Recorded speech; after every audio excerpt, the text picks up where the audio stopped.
Oi, bom dia, primeira série, tudo bem? A professora está aqui na página 25 do livro de atividades para corrigir com vocês as atividades que foram solicitadas de tarefa aí na semana passada, né? Que vocês tinham para enviar até esta segunda-feira, tá?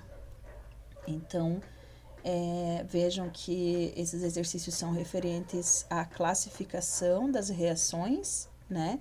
Porém, quando há algum exercício para você completar a reação, por exemplo, a reação de simples troca, né? Ou mesmo de adição e síntese, você já vai exigir de você o entendimento também de balanceamento, que foi o nosso primeiro item desse bimestre, né? Então, desta unidade, no caso. Então, vejam que a parte da compreensão somente se é uma reação de síntese, decomposição, simples troca ou dupla troca, ela não é tão difícil. Porém, tem que associar também com o balanceamento e com a montagem da molécula de forma correta, onde você tem que colocar ali cátion e ânion nas quantidades corretas, né? Então tem que tomar todo o cuidado para usar o conhecimento já adquirido anteriormente para poder resolver corretamente esses exercícios, tá?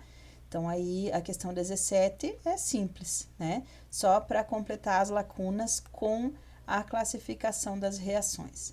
Então, quando dois ou mais reagentes formam um único produto, temos a reação de síntese ou adição. Então, letra A, síntese ou adição. Quando a partir de um único reagente ocorre a formação de dois, né, você tem um reagente somente, depois ele se decompõe em dois ou mais. Então, você tem a reação de decomposição ou análise, né? A letra C, a classificação da reação quando duas substâncias compostas originam duas novas substâncias também compostas. Nós nem focamos ainda tanto nas reações de dupla troca, né? Mas já falamos aí alguns termos nas aulas anteriores, inclusive sobre esta situação, onde quando você tem duas substâncias e elas trocam totalmente, né? Cátion de uma se une ao ânion da outra. Aí nós temos então a reação de dupla troca, tá? E a letra D, quando um elemento presente em uma substância simples desloca um elemento de uma substância composta, originando então outra substância simples e outra substância composta. Que tipo de reação nós temos? A de deslocamento ou simples troca. E aí lembrar, né, que esta reação de simples troca ela só vai ocorrer se o elemento simples, a substância simples que você tem, ela é mais reativa do que a outra que está já na molécula. Se ela for mais reativa, então ela vai deslocar a substância, o átomo, né, da substância em questão. Se for menos reativa, não vai ocorrer a reação. A questão número 18, que pede para você completar as reações de dupla troca. Então, veja, se vocês tiveram alguma dificuldade para fazer aqui, não tem problema, né? Corrijam, revejam aí o que vocês fizeram, porque a gente ainda vai falar sobre dupla troca nesta semana, tá? Então, nós vamos finalizar ainda as classificações e vamos focar um pouquinho mais nas reações de dupla troca nessa semana, né? Então, vejam, sempre no princípio de que as duas moléculas, as duas substâncias trocarão totalmente de cátion e ânion entre elas, né? Lembram a definição que eu falei para vocês até na aula anterior, né? É um casal onde você tem o cátion e o ânion. Se vai ocorrer, neste caso, uma troca de casais, né? Então, o cátion de uma substância vai se unir ao ânion da outra substância, tá? Então, veja, aqui, sulfato de potássio é uma das substâncias originadas aqui, né? O sulfato é o ânion lá do ácido sulfúrico, ó, do H2SO4, né? E o potássio, o K2, nesse caso, ele veio originado da base, o cátion da base aqui. Então, uniu o K da base e o SO4 do ácido e formou sulfato de potássio e liberou a molécula de água também, né? Porque é uma união entre ácido e base, então sempre vai formar sal e água, tá? Já na segunda, nós não temos um ácido e uma base que vão formar, né, totalmente o mesmo, com as mesmas quantidades. Por quê? Da mesma forma que na primeira, na verdade, né? Porque na primeira nós tínhamos ali o KOH, só tem um potássio e uma hidroxila. Já no K2SO4 eu tive 2 potássios. Por quê? Porque a carga do potássio é 1+, enquanto que a do sulfato, do SO4, é 2-, tá? Por isso que precisa de 2 potássios ali para formar a molécula na letra A. Na letra B, no mesmo formato, HNO3. Qual é a carga do H? Nós sabemos que a carga do H é 1+, né? É H+ no ácido. E se só tem um nitrato, o NO3, então significa que o NO3 tem carga 1-, tá? Aí, quando nós temos MgNO3,2, significa que foi utilizado o NO3 2 vezes, porque o magnésio, ele tem carga mais 2. Então, MgNO3, 2. Lembrem-se que sempre ocorre a troca, né? Ó, a carga de um vai ser o índice do outro. Então, NO3, a carga é -1, o magnésio vai ter como índice o 1, que não aparece aqui, né? E o NO3, o Mg, como tem carga 2+, vai aparecer na carga lá, no índice do NO3, vai aparecer o número 2, tá? Liberando água. Na letra C, são 2 sais, né? 2 sais, nós não temos nenhum ácido, nenhuma base. Simplesmente nós vamos fazer a troca. Então, cátion com o ânion, ânion com o cátion, né? Na é o cátion aqui do NaCl. Ele vai se unir ao NO3, que é o ânion do AgNO3, né? O Ag é o cátion, ele vai aparecer primeiro e vai se unir com o Cl, que é o cloro ali, que é o ânion ali do NaCl, tá? Então, só anotar aí as correções, caso tenha ficado dúvida, vocês me perguntam na próxima aula ao vivo nossa, tá? Sulfato de bário, aqui reagindo, porque era sulfato de sódio, né? Retirou aqui, trocou aqui entre o sulfato e o nitrato, e os outros dois continuam.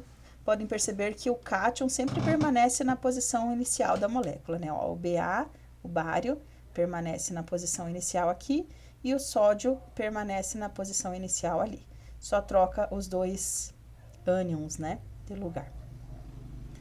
Ácido sulfúrico com hidróxido de cálcio, também são ácido e base, então sempre vai liberar a molécula de água, gerando ali o sulfato de cálcio, tá?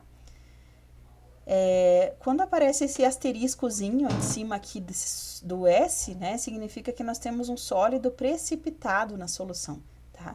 Então, não é um sólido que esteja dissolvido, ele vai aparecer no fundo do recipiente quando você faz essa reação aí, tá? Questão 19, está falando do bicarbonato de amônio, também conhecido como bicarbonato ácido de amônio, né?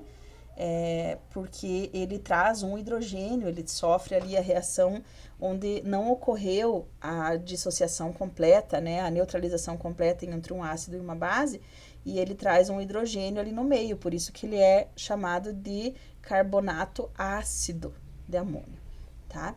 NH4HCO3, né?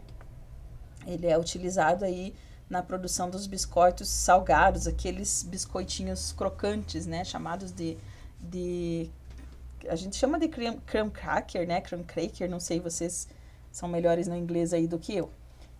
Na presença de umidade ou calor, o fermento libera os gases dióxido de carbono e amônio, além de água. Escreva a equação química que representa essa descrição, né? Então, o carbonato ácido de amônio, o bicarbonato aqui, na presença de calor e umidade, esse triângulozinho representa calor, tá? Libera gás carbônico, né, CO2, a amônia, que é o NH3, e a água, H2O. Classifique essa reação.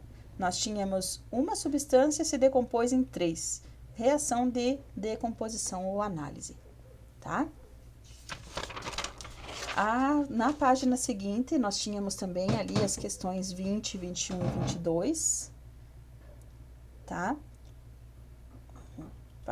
A questão 20 pede, então, para escrevermos a equação balanceada entre o sulfato de alumínio e o hidróxido de cálcio, né?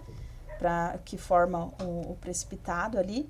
Então, aqui, hidróxido de alumínio, Al2SO4,3, tá?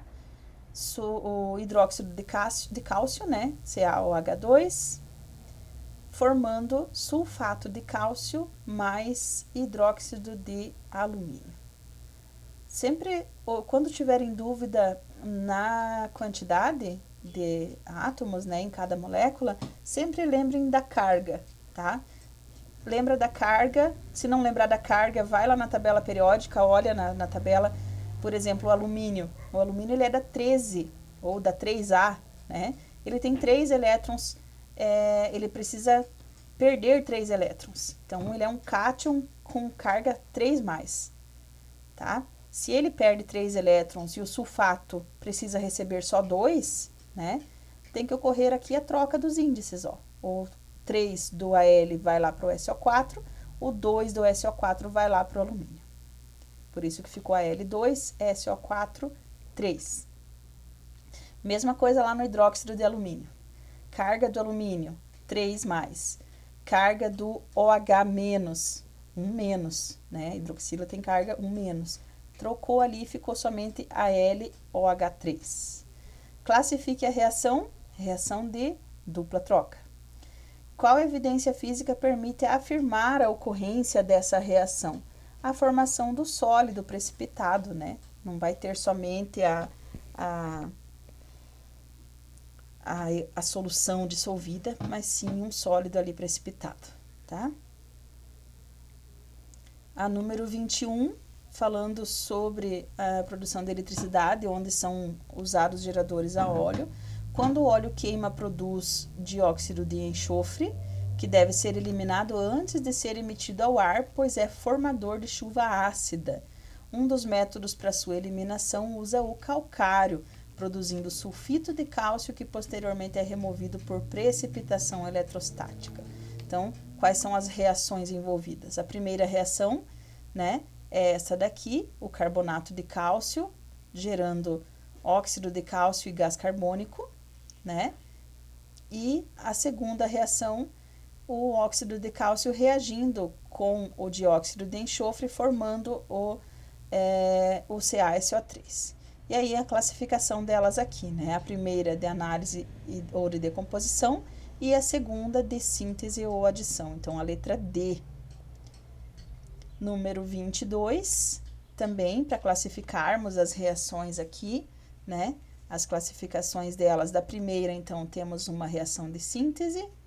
Na segunda, temos uma reação de decomposição, onde temos uma molécula bem grande, NH4,2, Cr2O7, se decompondo em 3 novas moléculas, né? A número 3, uma reação de deslocamento, onde o cobre ocupa o lugar, o zinco ocupa o lugar do cobre ali, né? Formando sulfato de zinco. A gente já viu essa reação em outros exercícios também. Simples troca ou deslocamento. E a número 4 é uma reação de dupla troca. Houve a troca de tudo ali, então, dupla troca. Tá? Letra D. Aí na número 22, né? E aí, a partir da número 23, né? Aí nós vamos fazer juntos aí na nossa próxima aula ao vivo para finalizar os exercícios de dupla troca que estão ali, ok? Então, até a nossa próxima aula. Bons estudos aí para vocês.